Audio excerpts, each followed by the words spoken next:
Bom, hoje vamos falar da fisiologia do sistema reprodutor feminino, né? Nesse vídeo, particularmente, falaremos do ovário e tubo uterino.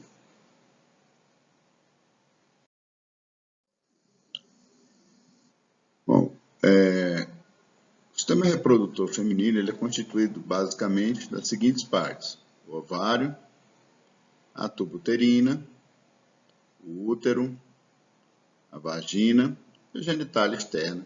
Está bem evidente nessa imagem. Esse sistema tem como finalidade básica a reprodução, onde serão produzidos os gametas femininos e o óvulo, então, será fertilizado pelo espermatozoide, o gameta masculino, dentro da tuba uterina. Essa fertilização dará origem a um embrião, que será, então, desenvolvido no útero, mostrado aqui na imagem, e depois ele garantirá o trabalho de parto, para que haja o nascimento, então, da criança. Então, vamos falar do ovário. O ovário, ele tem a sua superfície revestida por um epitélio cúbico simples ou pavimentoso simples, dependendo do lugar onde estamos olhando. Havendo ainda possibilidade de, em algumas porções do ovário, nós não encontrarmos o epitélio sobre o revestimento em função da presença de um conjuntivo formando um ligamento de sustentação desse ovário. Logo abaixo desse epitélio, nós temos uma túnica albugínea, tecido conjuntivo mais denso, e depois nós temos uma região denominada córtex, que é onde ficam os folículos ovarianos, em vários estágios diferentes de desenvolvimento, e uma região denominada medula, que é onde nós encontramos os vasos sanguíneos principais, que vão então trazer nutrientes e levar hormônios produzidos por esse ovário.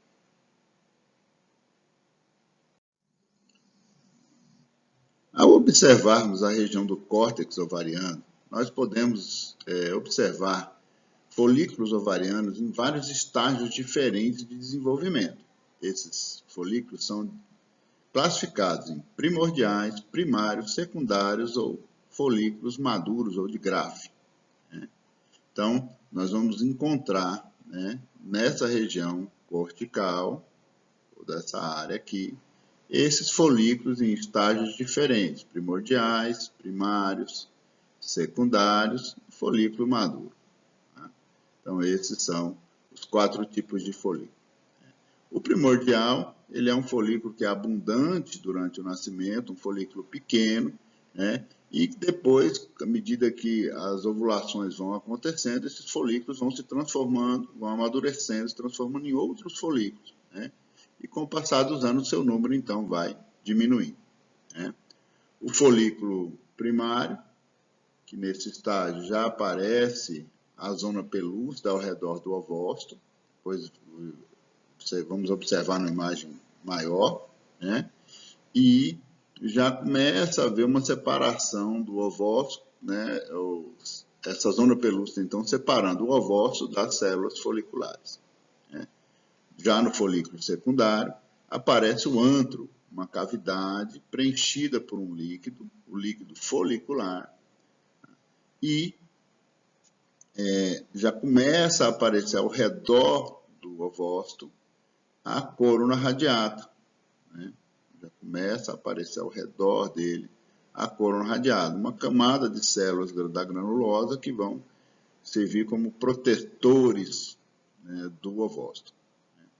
E o folículo maduro, o folículo de Graafi, ele estaria aquele folículo que está já pronto para ovulação, em que o ovócito e corona radiata está presa às células foliculares através de um grupo de células denominadas cúmulos oóforos. Então, essas células formam esse ponto de fixação do ovócito com as células foliculares.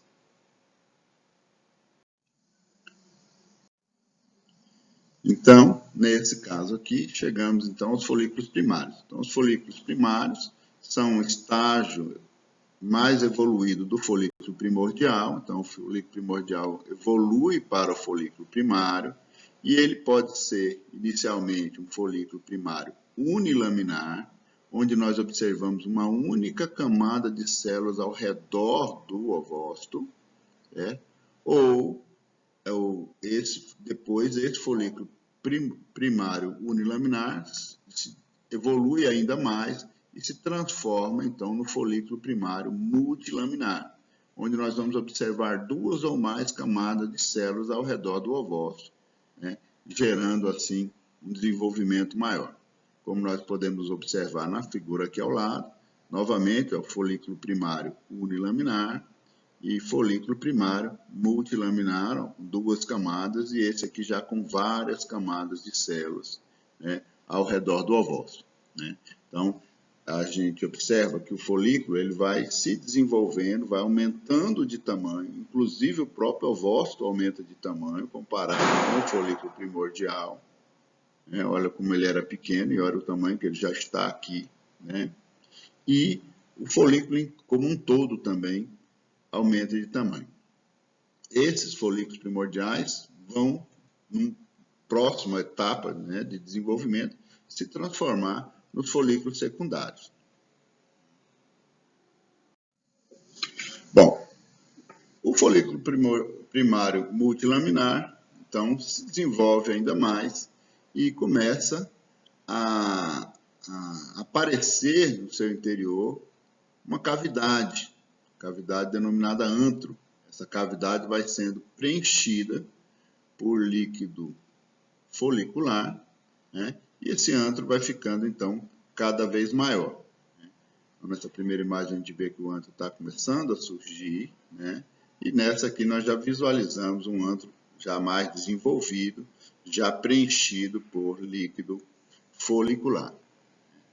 Ainda vale ressaltar que ao redor do ovócito fica no folículo secundário mais evidente a zona pelúcida, que começou a aparecer no folículo primário, certo?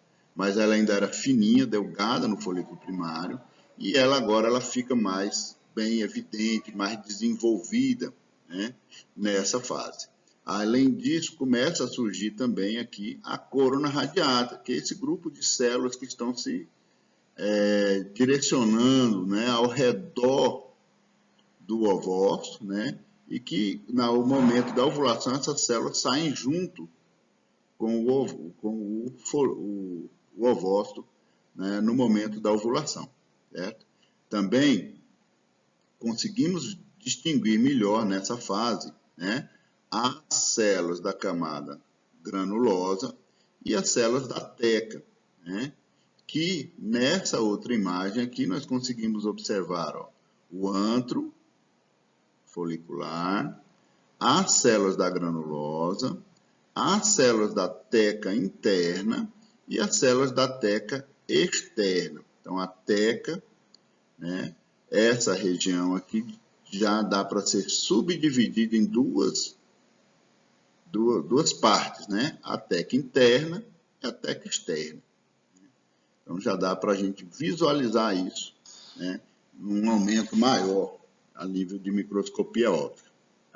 Então, as células da granulosa, que tem por finalidade a produção de hormônio, as células da teca interna, que também participam na produção de hormônios, e a célula da teca externa, que faz meio que um elo de ligação entre o folículo e o tecido conjuntivo anexo ao folículo.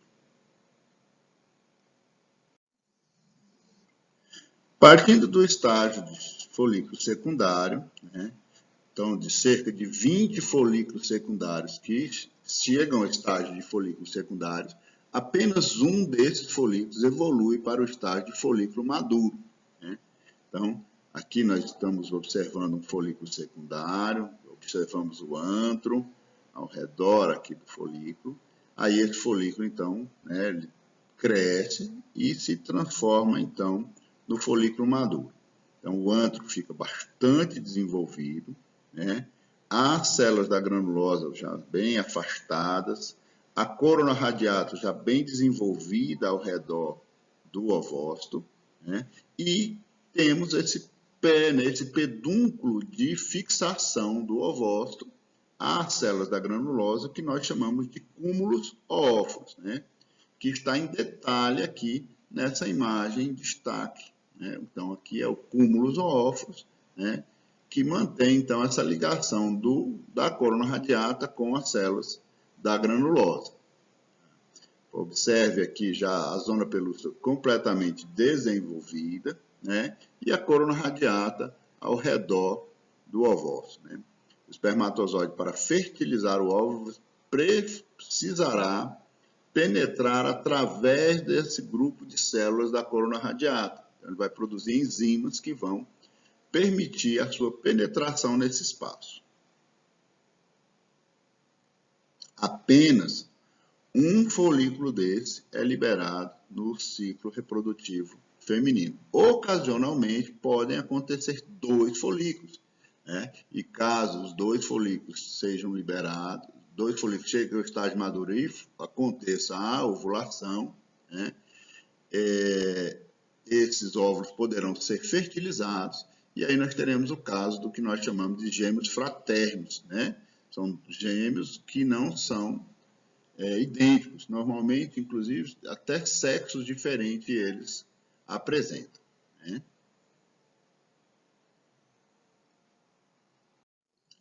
Então, nessa imagem, né, difícil de ser obtida, né?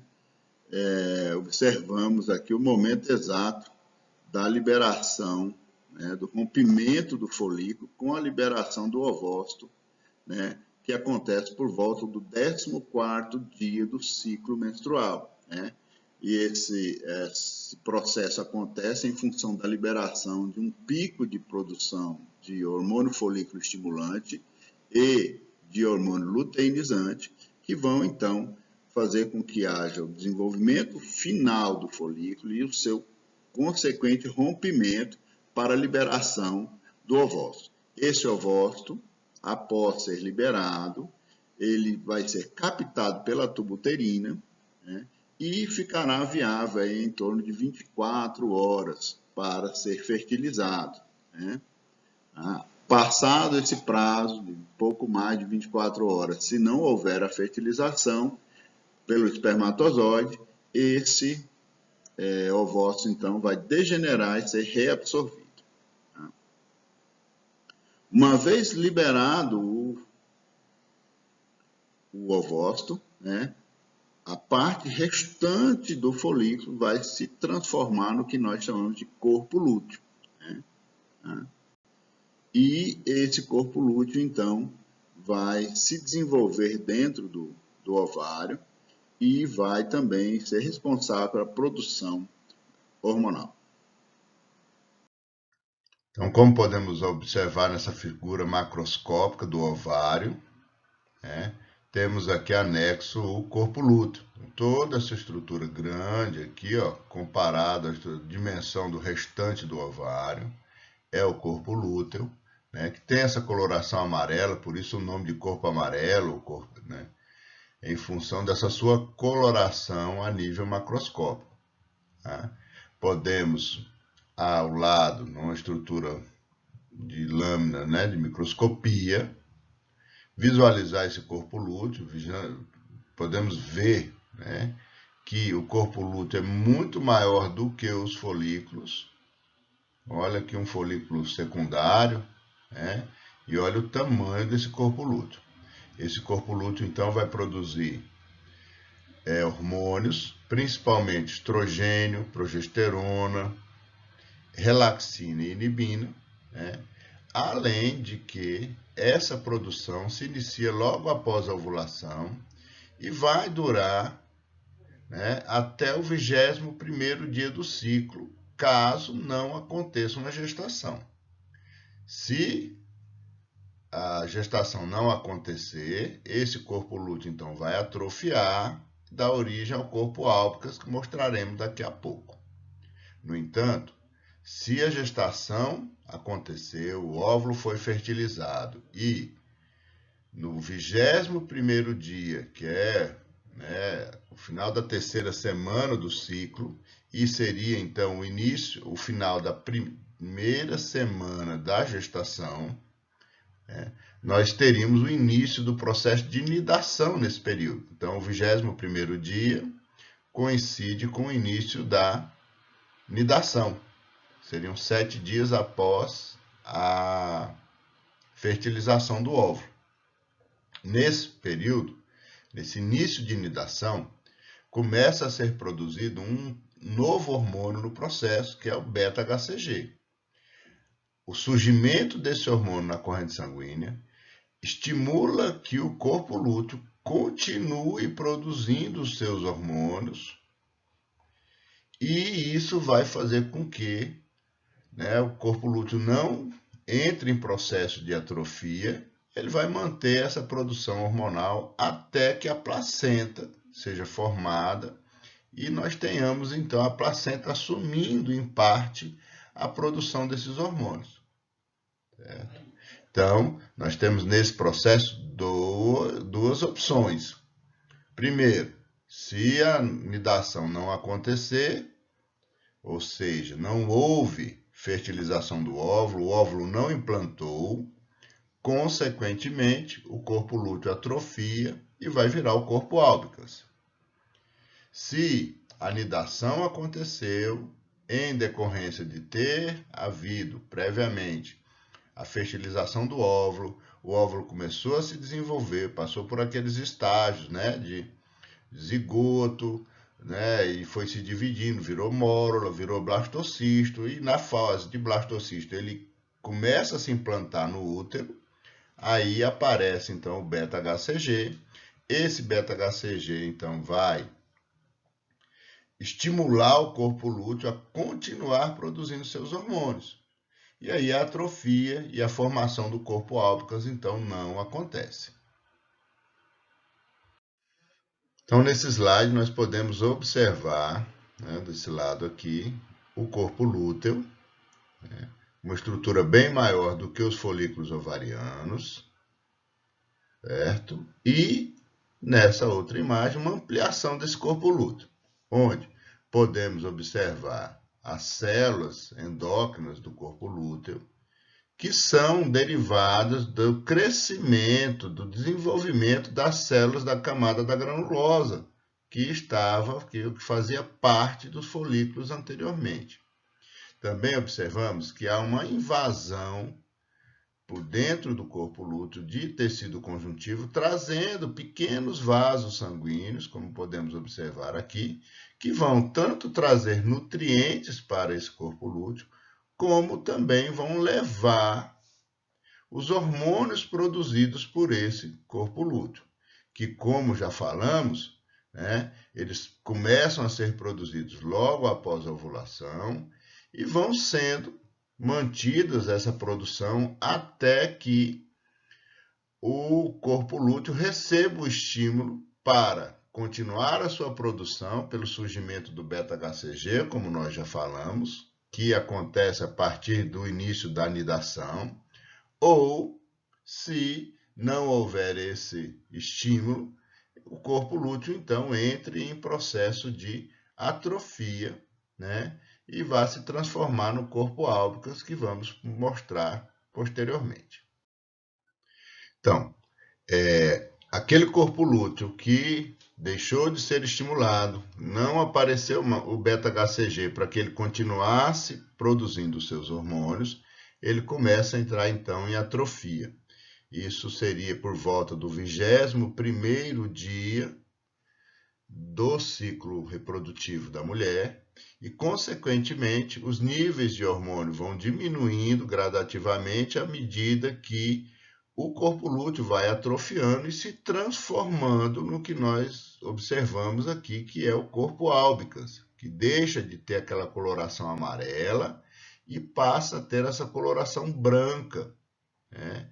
Que nada mais é do que um conjuntivo mais fibroso que vai assumindo, preenchendo o espaço onde existia o corpo lúteo, ficando como que uma cicatriz dentro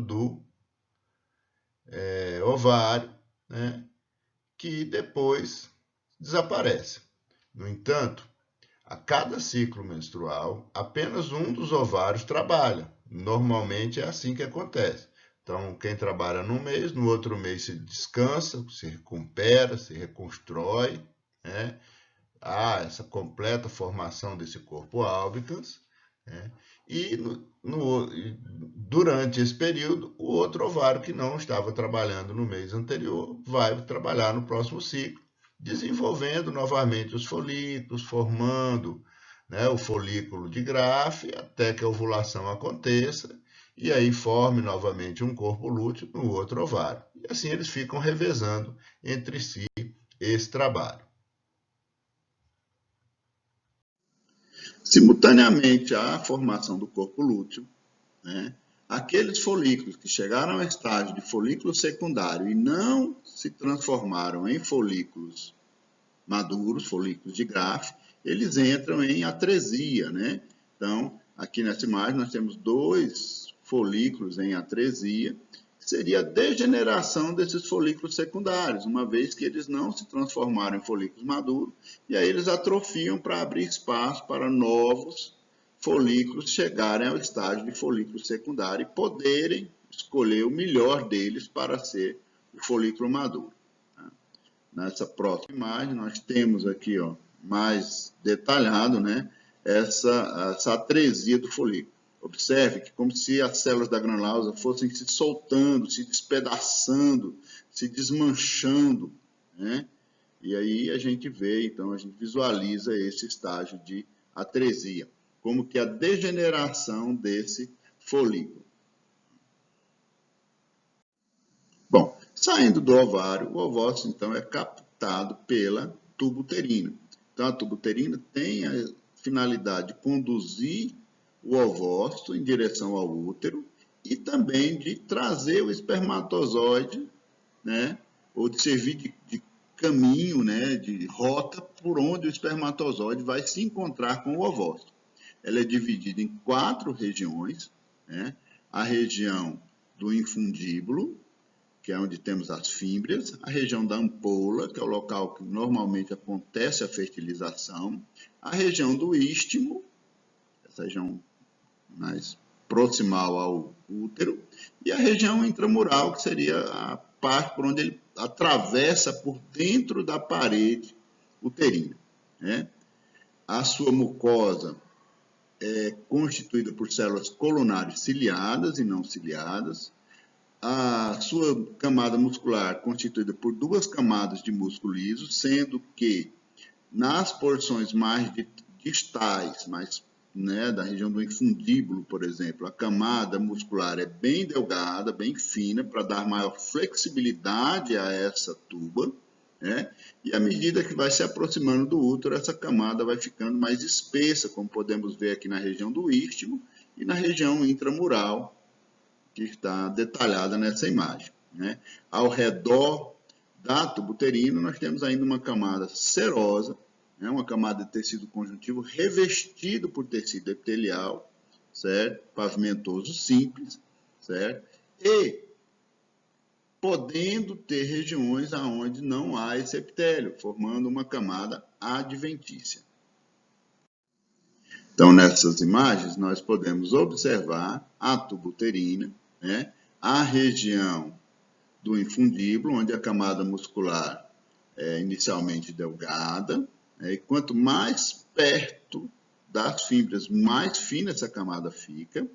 Na região do istmo, onde a camada já é mais bem desenvolvida, né? E nesse canto aqui um detalhe, né, das dobras, né, das fímbrias dentro da região do istmo, né, mostrando um epitélio colunar simples, variando de célula com células ciliadas e não ciliadas, parelhadas entre si, certo? As células ciliadas têm por finalidade a movimentação do óvulo dentro da tuba uterina. E as não ciliadas são células secretoras que acabam produzindo, né, uma secreção da própria tuba uterina que ajuda, né, no seu funcionamento. Então, ampliando, né, a região das fímbrias, ó, nós conseguimos ver o epitélio colunar simples ciliado, logo abaixo dele um tecido conjuntivo frouxo e uma camada de músculo, né, que está aqui um pouco mais ampliada. Depois dessa camada de músculo, certo? Mais externamente, ó, aqui nós temos uma camada circular e outra longitudinal de músculo, e mais externamente uma camada delgada de tecido conjuntivo, que pode ser revestido por tecido epitelial pavimentoso simples, constituindo uma túnica serosa, ou pode estar apenas com tecido conjuntivo e aí formar, então, uma túnica adventícia, né? Nessa região aqui, por exemplo, onde temos um ligamento, nós não temos o revestimento de tecido epitelial. Já nessa parte aqui, nós vamos conseguir observar o revestimento por tecido epitelial na tuba uterina.